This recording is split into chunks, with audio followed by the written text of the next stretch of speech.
रूस और यूक्रेन के बीच करीब 2 महीने से चल रही जंग अब और भी तेज हो गई। मारियोपोल में तो लड़ाई अब अपने आखिरी दौर में पहुंच गई है। रूसी सेना और चेचन लड़ाके वहां जल्द ही कब्जे का दावा कर रहे हैं। वहीं पूर्वी यूक्रेन में भी रूस की सेना के ताबड़तोड़ हमले जारी हैं। रूस ने यूक्रेन के एक ठिकाने पर रॉकेट लॉन्चर से भीषण हमला बोला और इससे जुड़ा एक वीडियो भी जारी किया, जिसमें मल्टी बैरल रॉकेट लॉन्चर से दागे गए रॉकेट आसमान को चीरते हुए अपने टारगेट की ओर बढ़ते नजर आए। जैसे ही हमले शुरू हुए, रॉकेट की तेज आवाज से पूरा इलाका थर्रा उठा। देखते ही देखते करीब 15 राउंड फायरिंग हुई, जिसके बाद आसमान में सिर्फ रॉकेट ही दिखाई दिए। रूस ने दावा किया कि इस हमले में उसने यूक्रेन के कई सैन्य ठिकानों को पूरी तरह तबाह कर दिया। हमले के बाद की तस्वीरें भी सामने आईं, जिनमें कुछ इमारतें बर्बाद दिखीं और चारों तरफ उनका मलबा पड़ा नजर आया। हमले इतने जोरदार थे कि वहां पास लगी एक तांबे की मूर्ति को भी काफी नुकसान पहुंचा। हालांकि रूस ने यूक्रेन के किस हिस्से में ये हमले किए, इसकी जानकारी उसकी तरफ से नहीं दी गई। यूक्रेन के खिलाफ रूस ने अपने सबसे आधुनिक और सबसे नए फाइटर जेट सुखोई 34 का इस्तेमाल तेज कर दिया, जिसका एक वीडियो भी रूस ने जारी किया। हालांकि ये वीडियो किस इलाके का है, इसका पता नहीं चल पाया। लेकिन हवाई हमले का जो वीडियो जारी किया गया, उसमें बम बरसाने वाले ये फाइटर जेट रूस के एक एयरबेस से उड़ान भरते नजर आए। चंद मिनटों के अंदर इन्होंने यूक्रेन की सीमा में घुसकर उसके सैन्य ठिकानों पर निशाना साधकर मिसाइलें दागनी शुरू कर दी। जैसे ही इन लड़ाकू विमानों से दागी गई मिसाइलें अपने तय टारगेट पर गिरी, वहां एक के बाद एक कई जोरदार धमाके होते दिखाई दिए और वहां से धूल और धुएं का गुबार आसमान की ओर उठता नजर आया। रूस ने इन हमलों में यूक्रेन की सेना के कई अहम ठिकानों को तबाह करने का दावा किया। तय वक्त में अपने मिशन को अंजाम देने के बाद ये विमान एयरबेस पर सुरक्षित लैंडिंग करते नजर आए। इस वक्त की बड़ी खबर आपको बता दें, दिल्ली के मयूर विहार फेज 3 में अज्ञात हमलावरों ने बीजेपी नेता जीतू चौधरी की गोली मारकर हत्या कर दी। जीतू चौधरी मयूर विहार में बीजेपी के जिला मंत्री थे। बुधवार को रात करीब 8 बजे जब वो अपने घर से बाहर निकल रहे थे, तभी बाइक सवार बदमाशों ने उन पर हमला किया और फरार हो गए। घायल बीजेपी नेता को फौरन नोएडा के अस्पताल में भर्ती करवाया गया, जहां इलाज के समय उनकी मौत हो गई। पुलिस ने अज्ञात हमलावरों के खिलाफ केस दर्ज कर लिया है और मामले की जांच में जुटी है। 2 तस्वीरें आपके सामने हैं। बीजेपी नेता की हत्या की गई है, बदमाशों ने गोली मारी है, उनको अस्पताल में भर्ती करवाया गया नोएडा के, लेकिन उनकी जान नहीं बचाई जा सकी। पुलिस कई एंगल से मामले की जांच में जुटी है कि क्या ये कोई आपसी रंजिश का मामला है या फिर कोई और वजह है। जांच के बाद ही तस्वीर साफ हो पाएगी। ये जो घटना आज हुई है मयूर विहार फेज 3 के अंदर, उससे पूरा क्षेत्र पूरी दहशत में भी है और जिनको ये हत्या करी है भाजपा मयूर विहार जिला के मंत्री भी रहे हैं वो, और बहुत ही कुशल व्यवहार उन लोगों का है। सभी लोगों के साथ मिलना उठना, मंदिर में आना जाना, हर तरह से। हमारे मंदिर जो बड़ा है वो भी गुरुजी भी यहाँ आकर के गए, हर्षवर्धन जी भी आकर के गए हैं, अध्यक्ष जी भी हमारे प्रदेश अध्यक्ष आदेश गुप्ता जी भी आए हैं, मेयर साहब भी आए हैं। सागर के किनारे से रूस ने एक बार फिर यूक्रेन पर मिसाइलों की बौछार कर दी। मिसाइलें कोस्टल मिसाइल सिस्टम बाल की मदद से दागी गईं, जिसका एक वीडियो भी रूस की ओर से जारी किया गया, जिसमें रूसी सेना का मिसाइल सिस्टम गाइडेड मिसाइलों की बरसात करता दिखाई दिया और रात के अंधेरे में आंखें चौंधिया देने वाली रोशनी करते हुए मिसाइलें आसमान की ओर बला बनकर उड़ान भरती नजर आईं।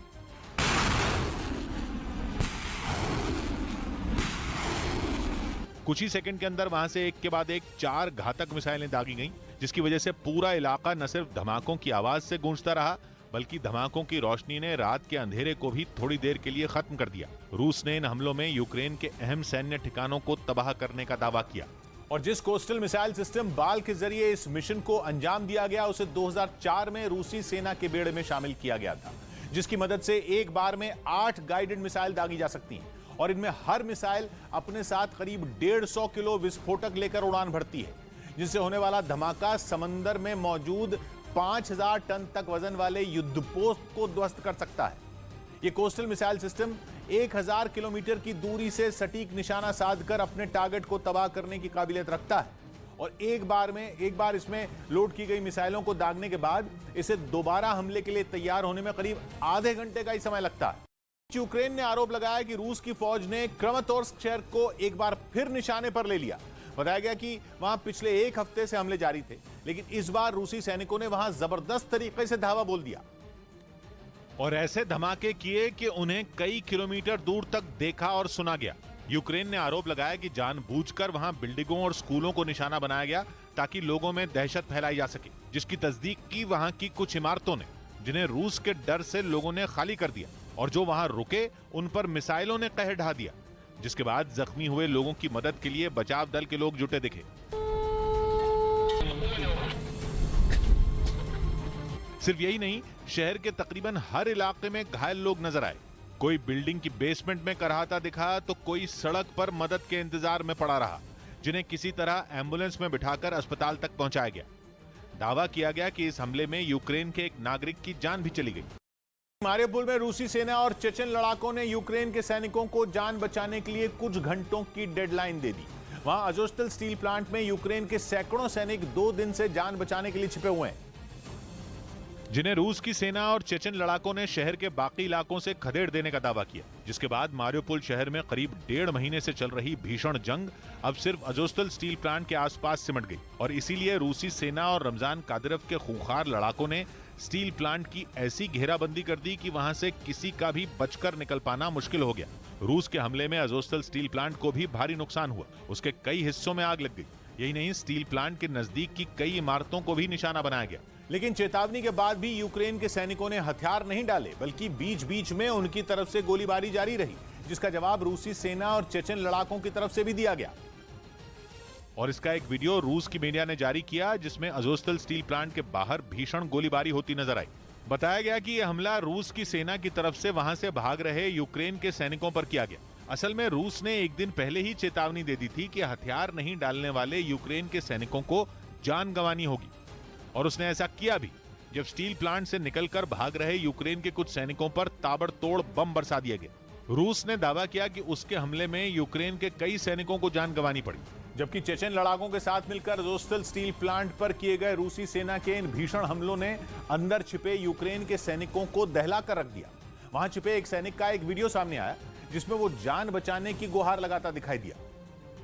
और इस वीडियो में उसने बताया कि प्लांट के अंदर 500 से ज्यादा सैनिक छिपे हुए हैं, जिनमें कई बुरी तरह घायल हैं। यही नहीं, अपनी जान बचाने की अपील करने वाले सैनिक ने यह भी बताया कि स्टील प्लांट के अंदर बड़ी संख्या में लोग भी छिपे हैं। यूक्रेन के सैनिक के मुताबिक ये उसकी आखिरी अपील साबित हो सकती है। Нашим останнім зверненням в нас можливо залишились лічені дні або години. इसकी एक बड़ी वजह भी है। तकरीबन 1.5 महीने तक रूसी सेना और चेचन लड़ाकों ने मिलकर मरियुपोल पर कब्जा करने के लिए अपनी पूरी ताकत लगा दी थी। जंग के शुरुआती दिनों में ही रूसी सेना ने मरियुपोल के बाहरी इलाकों पर कब्जे का ऐलान कर दिया, लेकिन शहर के अंदर यूक्रेन के सैनिकों ने जबरदस्त लड़ाई लड़ी थी। हालांकि अब शहर के भी ज्यादातर इलाकों से यूक्रेन के सैनिकों को खदेड़ दिया गया, जो जाकर अजोस्टल स्टील प्लांट में छिप गए। यानी अगर प्लांट में छिपे सैनिकों को घुटनों पर ले आया जाए तो फिर मारियुपोल पर पूरी तरह रूसी सेना और चेचन लड़ाकों का कब्जा हो जाएगा। और यही वजह है कि अब रूस के सैनिक और चेचन लड़ाकों ने एक साथ मिलकर अपनी पूरी ताकत से अजोस्टल स्टील प्लांट पर धावा बोल दिया। उनके ताबड़तोड़ हमलों और घेरेबंदी से घबराए यूक्रेन के 5 सैनिकों ने सरेंडर भी कर दिया, जिसका एक वीडियो भी रूस के मीडिया की तरफ से जारी किया गया। वहां यूक्रेन की सेना के 4 सैनिक एक साथ खड़े दिखाई दिए। इन सैनिकों में एक तो बुरी तरह से घायल भी नजर आया, जबकि वहीं एक बेंच पर उनकी सेना का 5वां सैनिक बैठा दिखाई दिया। रूसी सेना ने दावा किया कि ये सभी सैनिक स्टील प्लांट में छिपे हुए थे, लेकिन उनकी डेडलाइन से घबराकर उन्होंने जान बचाने के लिए सरेंडर कर दिया। हालांकि अब भी बड़ी संख्या में यूक्रेन के सैनिकों के प्लांट में छिपे होने की बात कही गई, जिन्हें जल्द से जल्द घुटनों पर लाने के लिए वहां भीषण हमले जारी हैं।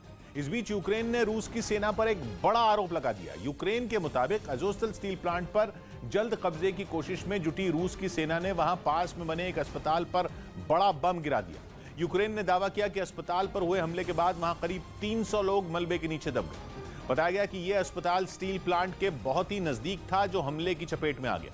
हालांकि रूसी सेना ने ऐसे किसी भी हमले से साफ इनकार कर दिया और उल्टा आरोप यूक्रेन पर मढ़ दिया कि उसके सैनिक स्टील प्लांट के अंदर छिपे करीब 120 लोगों को अपनी जान बचाने के लिए कवच के तौर पर इस्तेमाल कर रहे हैं।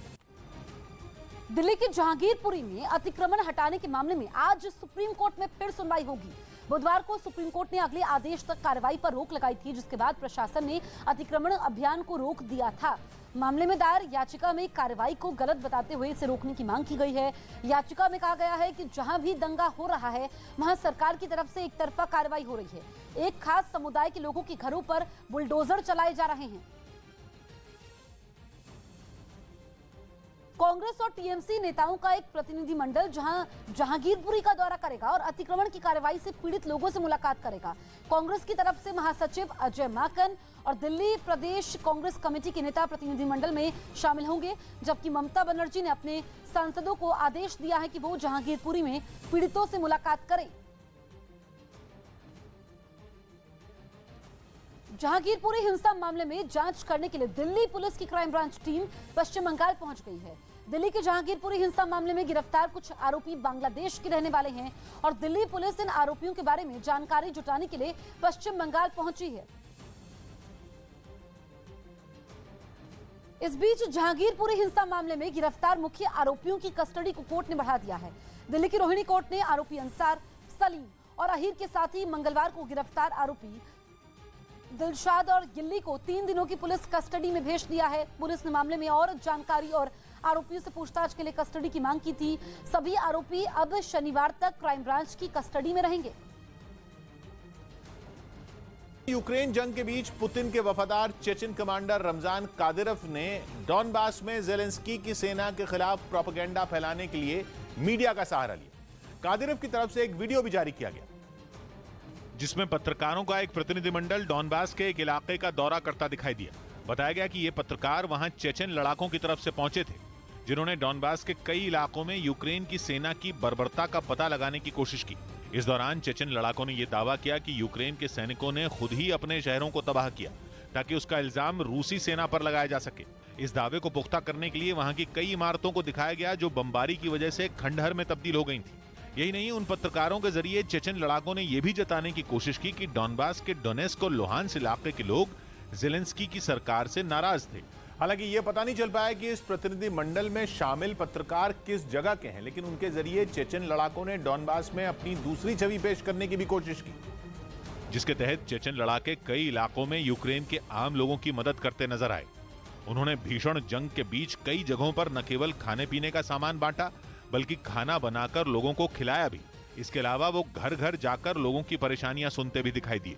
कादिरोव ने इन्हीं तस्वीरों को यूक्रेन की असलियत बताया और उन पत्रकारों का शुक्रिया अदा किया, जिन्होंने युद्ध की परवाह न करते हुए वहां की रिपोर्टिंग की। यूक्रेन में जंग लड़ रहे चेचन कमांडर रमजान कादिरोव पर चोरी करने का आरोप लगा। पुतिन के एक इशारे पर इस युद्ध में कूदने वाले कादिरोव अपनी बहादुरी के लिए मशहूर हैं। लेकिन अब वो बहादुरी से ज्यादा चोरी के किस्सों की वजह से चर्चा में आ गए। आरोप है कि रमजान कादिरोव ने वहां चोरियां शुरू कर दी। उन्होंने युद्ध की वजह से खाली हो चुके यूक्रेन के कई गांवों को अपना निशाना बनाया और वहां से जो हाथ लगा अपने साथ ले गए। दावा किया गया कि कादिरोव ने खेती में इस्तेमाल होने वाली गाड़ियों तक तो नहीं छोड़ा। इसके अलावा उन्होंने बीज बोने वाली मशीन पर भी हाथ साफ किया। चेचन कमांडर पर बेहद गंभीर और शर्मनाक आरोप लगे हैं। जंग की शुरुआत से ही यूक्रेन में रूसी सेना के साथ चेचन लड़ाके कंधे से कंधा मिलाकर यूक्रेन में लड़ रहे हैं और यूक्रेन के शहरों को बर्बाद कर रहे हैं। उनका हौसला बढ़ाने के लिए उनके कमांडर रमजान कादिरोव भी यूक्रेन पहुंचे थे, लेकिन कहा जा रहा है कि उन्होंने यूक्रेन से ट्रैक्टर और खेतीबाड़ी के कई सामान चुरा लिए। असल में पुतिन ने उन्हें यूक्रेन फतह करने के इरादे से जंग में उतारा था। हालांकि पुतिन का वो सपना तो अब तक अधूरा है। ऐसे में माना जा रहा है कि लंबी खिंच चुकी इस जंग की वजह से कादिरोव और उनके लड़ाके हताश हो चुके हैं। यूक्रेन ने अपनी सेना का एक वीडियो जारी किया, जिसमें यूक्रेन के सैनिकों ने जमकर शक्ति प्रदर्शन किया।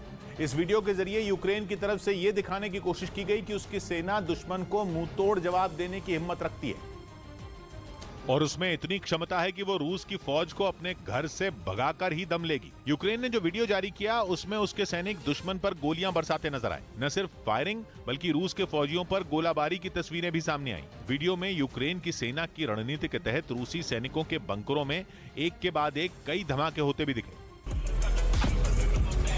यूक्रेन के सैनिकों की जाबाजी दिखाने के लिए वीडियो में उसकी सेना के फौजी हेलीकॉप्टर से पैराशूट के जरिए कई हजार फीट की ऊंचाई से नीचे कूदते दिखाई दिए। रात के अंधेरे में भी यूक्रेन के सैनिकों ने दुश्मन पर मिसाइलें दागी।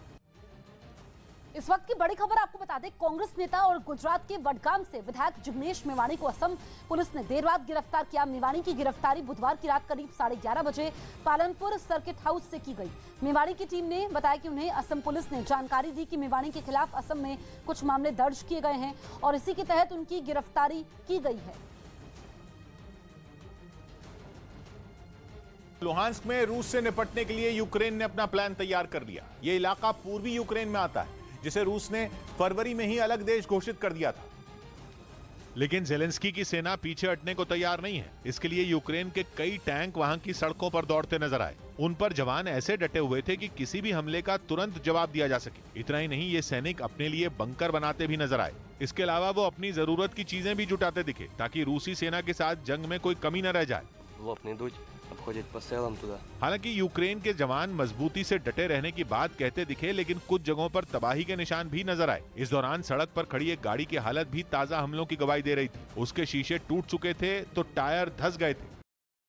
रूस के खिलाफ जंग में यूक्रेन को लगातार हथियारों की मदद कर रहे ब्रिटेन ने अब उसे अपनी सबसे घातक ब्रिमस्टोन मिसाइलें देने का फैसला किया, जिसके बाद जमीन पर ही नहीं बल्कि समंदर में भी रूसी सेना की मुसीबत बहुत ज्यादा बढ़ सकती है।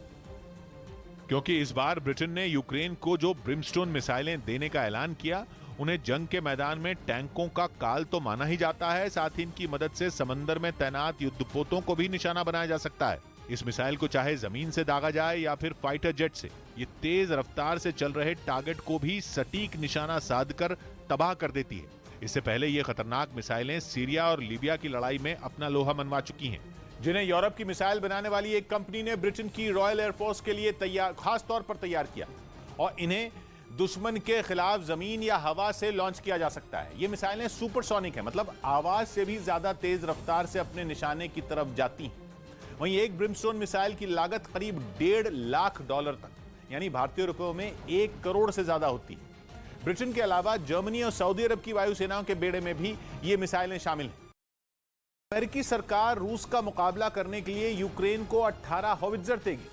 अमेरिका ने आशंका जताई कि रूस अब और भी घातक हमले करने की तैयारी में जुटा है, और इसी खतरे से निपटने के लिए उसने यूक्रेन को ये तोप देने का फैसला लिया। दावा है कि पुतिन की सेना अब पूर्वी यूक्रेन में और भी भीषण हमले करने जा रही है। ऐसे में बाइडेन ने पुतिन के प्लान को फेल करने की रणनीति बना ली। इसी इरादे से उन्होंने जेलेंस्की सरकार को 18 हॉवित्जर देने वाले फैसले पर अपनी मोहर लगा दी। On the howitzers specifically, I think that you'll see them move very, very soon. यानी अब ये तोप जल्द यूक्रेन में रूसी सेना के सामने गरजती नजर आएंगी। और माना जा रहा है कि हॉवित्जर की नई खेप मिलने से जेलेंस्की की सेना की ताकत में काफी इजाफा होगा। लेकिन रूस का समर्थन कर रहे चीन को यह बात चुभ गई, क्योंकि हॉवित्जर के सामने दुश्मन का टिक पाना आसान नहीं होगा, जिसकी वजह है हॉवित्जर की खूबियां। ये लंबी दूरी तक मार करने में सक्षम है और इस तोप से 50 किलोमीटर की दूरी पर दुश्मन के ठिकानों पर आसानी से हमला किया जा सकता है। साथ ही 5 सेकंड में ये 3 गोले दाग सकती है। इसलिए अमेरिका की इस मदद पर चीन ये दलील दे रहा है कि हथियारों की खेप देने से युद्ध और भड़क सकता है। असल में अमेरिका इस जंग की शुरुआत से यूक्रेन के साथ खड़ा है। हालांकि वो सीधे तौर पर तो इस युद्ध का हिस्सा नहीं बना, लेकिन हथियारों के जरिए मदद देने में उसने कोई कसर नहीं छोड़ी। अमेरिका के राष्ट्रपति बाइडेन पर फिर यूक्रेन को धोखा देने का आरोप लगा।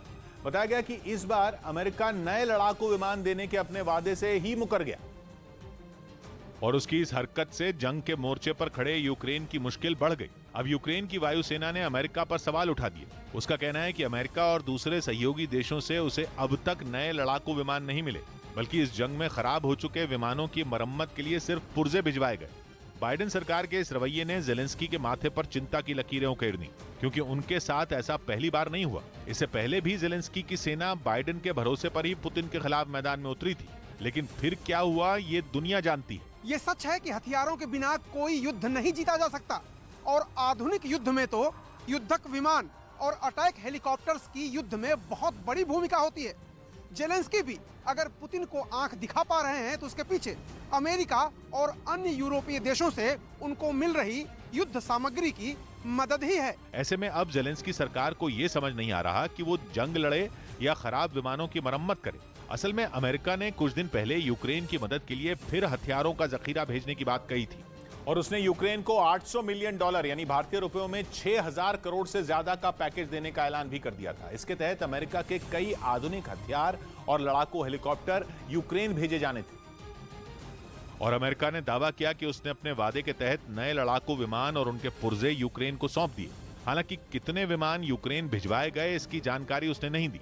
इसी के बाद बाइडेन प्रशासन ने यूक्रेन के लड़ाकू विमानों का बेड़ा पहले से और मजबूत होने का दावा भी कर दिया, लेकिन यूक्रेन की वायुसेना ने बाइडेन के इस दावे की पोल खोलने में जरा भी देर नहीं लगाई।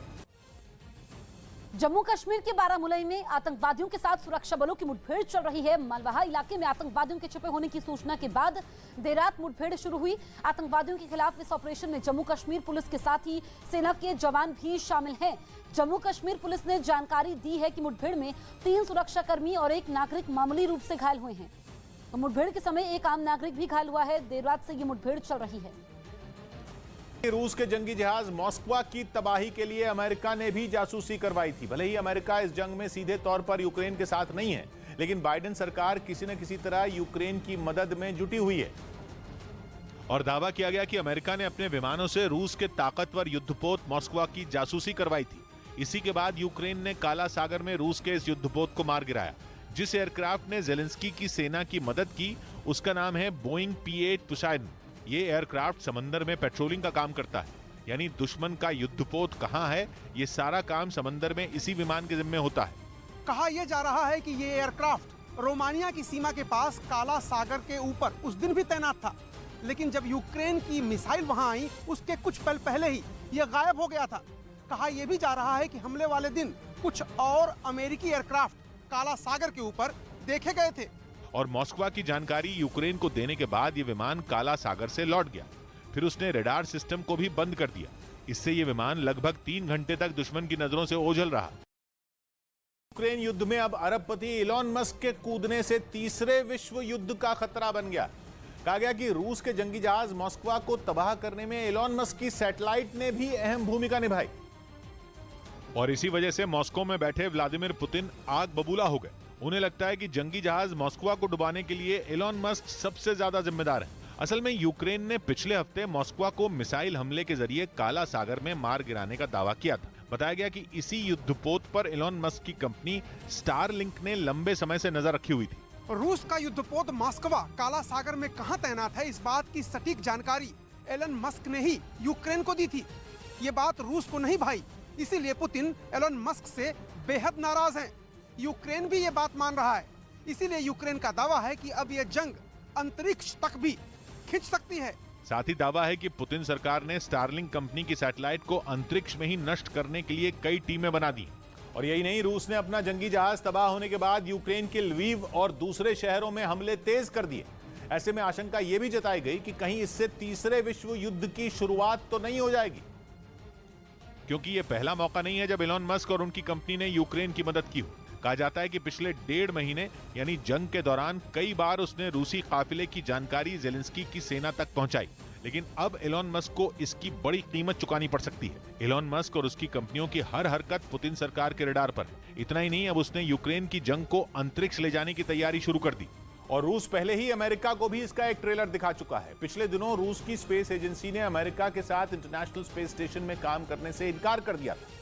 साथ ही रूस ने कहा था कि अब उसके अंतरिक्ष कार्यक्रमों का मकसद सिर्फ अपनी रक्षा के लिए सैटेलाइट बनाना होगा। रूस ने जब अमेरिका के साथ ये संबंध तोड़े तो रूस की स्पेस एजेंसी के प्रमुख ने अमेरिका पर तंज भी कसा था। उन्होंने कहा था कि अब अमेरिका के अंतरिक्ष यात्री रॉकेट के बजाय झाड़ू पर बैठकर अंतरिक्ष पहुंचेंगे। यानी रूस पहले ही अमेरिका से अंतरिक्ष में जंग की शुरुआत कर चुका है और अब वहां एलॉन मस्क की सैटेलाइट भी पुतिन का निशाना बनेंगी। ऐसे में यूक्रेन से उठा जंग का यह धुआं अंतरिक्ष से होते हुए दुनिया को तीसरे विश्व युद्ध की ओर ले जा सकता है। इसी बात से दुनिया भर के देश डरे हुए हैं। रूस और यूक्रेन के बीच चल रही जंग का असर केवल यूरोप या अमेरिका पर ही नहीं बल्कि पूरी दुनिया की अर्थव्यवस्था पर भी हो रहा है। मसला केवल कच्चे तेल या नेचुरल गैस का नहीं है, बल्कि ऐसी बहुत सारी चीजें हैं जिनकी किल्लत ने कई देशों की अर्थव्यवस्था को झकझोर कर रख दिया है। फर्नीचर से लेकर रियल एस्टेट तक और बियर से लेकर रेफ्रिजरेटर तक सबकी कीमतें आसमान छू रही हैं, क्योंकि रूस और यूक्रेन से जुड़ी पूरी सप्लाई चेन फिलहाल ठप है। जो भी सामान रूस और यूक्रेन से एक्सपोर्ट किया जाता था वो दुनिया तक नहीं पहुंच पा रहा। यूक्रेन तो जंग की वजह से वैसे ही बेहाल है। रूस से एक्सपोर्ट होने वाला बहुत सारा माल निकल नहीं पा रहा। खबर है कि ब्रिटेन से लेकर अमेरिका तक और जापान से लेकर कोरिया तक हर देश की अर्थव्यवस्था में जंग के कारण भूचाल आया हुआ। जंग की शुरुआत से ही अमेरिका और तमाम पश्चिमी देशों ने रूस पर धड़ाधड़ आर्थिक प्रतिबंध लगाए। इन देशों को लगता था कि रूस उनके दबाव में आ जाएगा और पुतिन घुटने टेक देंगे, जबकि पुतिन झुके नहीं बल्कि उन्होंने इन देशों के खिलाफ और एक्शन ले लिया। इसकी वजह से दुनिया के कई मुल्कों में उन चीजों की किल्लत हो रही है जो पुतिन की ताकत है और इन देशों की कमजोरी। कहीं फर्नीचर के दाम आसमान छू रहे हैं तो कहीं रियल एस्टेट में आग लगी है, कहीं रेफ्रिजरेटर नहीं बन रहे तो कहीं बियर बनाना मुश्किल हो रहा है। हर मुल्क की अर्थव्यवस्था की अपनी अपनी टेंशन है, लेकिन सबकी जड़ में रूस और यूक्रेन की जंग है, जिसकी वजह से पूरी दुनिया ऐसी मुसीबत का सामना कर रही है जिसका अंत करीब नहीं दिख रहा। खबर है कि यूक्रेन से नियोन नाम की एक गैस का पूरी दुनिया में एक्सपोर्ट होता है। यह ऐसी गैस है जिसका इस्तेमाल सेमीकंडक्टर बनाने में किया जाता है, और सेमीकंडक्टर ऐसे उपकरण होते हैं जिनका इस्तेमाल कंप्यूटर, स्मार्टफोन, एसी, फ्रिज, यहां तक कि कारें तक बनाने में होता है। मतलब यह कि अगर नियोन का प्रोडक्शन ठप हुआ तो इन सब का बनना मुश्किल है। और यूक्रेन में दुनिया की 70% नियोन गैस बनती है। यूक्रेन में भी केवल 2 ही कंपनियां हैं जो इस गैस की सप्लाई करती हैं। एक का प्लांट है उस मारियोपोल शहर में जो खंडर बन चुका है, दूसरा प्लांट है ओदेसा में जहां भयंकर बमबारी हो रही है। इसीलिए मैन्युफैक्चरिंग से जुड़े लोगों के सामने दुनिया भर में एक ऐसा संकट खड़ा हो गया है जिसका समाधान केवल जंग का अंत है।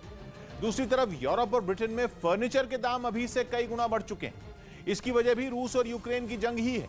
रूस से एक्सपोर्ट होने वाली लकड़ी पर कई देशों में बैन लगाया जा चुका है, कई देशों में पहुंच नहीं पा रही, जिसकी वजह से वहां फर्नीचर बनाने वालों ने अभी से दाम दुगने तक बढ़ा दिए हैं। यूक्रेन और रूस दुनिया भर में अनाज के सबसे बड़े एक्सपोर्टर हैं। कई देशों को भूख मिटाने के लिए अब अनाज खरीदने के लिए नई व्यवस्था करनी पड़ रही है। जाहिर है उन्हें पहले से महंगा अनाज खरीदना पड़ रहा है। दूसरी तरफ जौ की सप्लाई कम होने की वजह से बियर का संकट बन गया है, क्योंकि बियर बनाने वाली दुनिया की बहुत सारी कंपनियां जौ के लिए यूक्रेन और रूस पर ही निर्भर हैं। जंग की वजह से उन्हें जौ नहीं मिल रही, और जहां से भी उन्हें जौ मिल रही है वो पहले से कहीं ज्यादा ऊंचे दामों पर मिल रही है। यही वजह है कि बियर के दाम दुनिया भर में बढ़ने तय हैं। लेकिन बियर के साथ एक दूसरा संकट भी है, वो है बियर की पैकिंग का।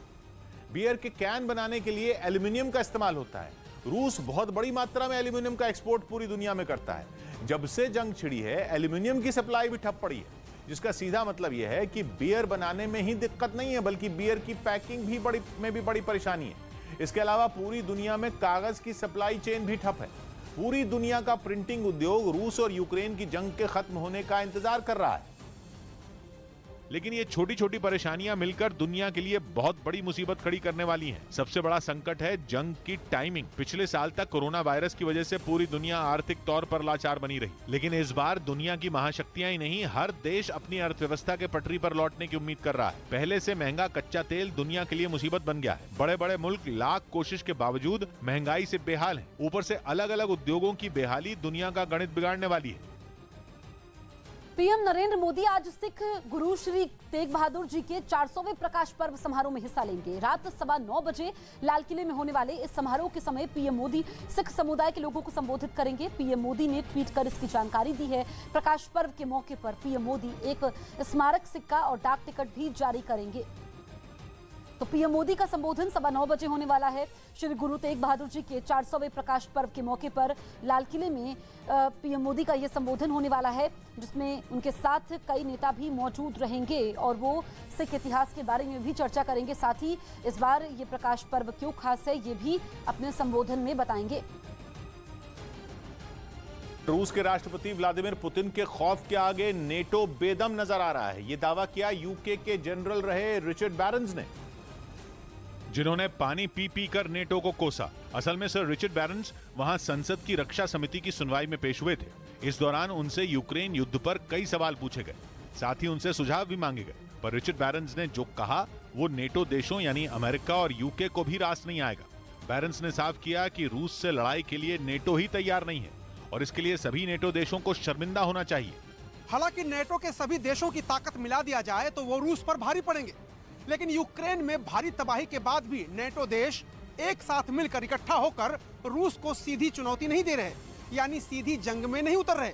इसके पीछे वजह यह दी जा रही है कि नेटो के कई देश रूस के लिए अभी भी सॉफ्ट कॉर्नर रखते हैं। इसीलिए पुतिन के मुद्दे पर नेटो दो फाड़ भी हो सकता है। इस बात का डर नेटो को सता रहा है। इतना ही नहीं, उन्होंने नेटो को अब नए तरीके से रणनीति तैयार करने की सलाह दी। रिचर्ड बैरन्स की इन बातों को हल्के में नहीं लिया जा सकता, क्योंकि वो ब्रिटिश आर्मी से रिटायर होने से पहले इराक और अफगानिस्तान समेत कई जंग में अहम भूमिका निभा चुके हैं। इसके अलावा वो नेटो में भी अहम पदों पर रह चुके हैं।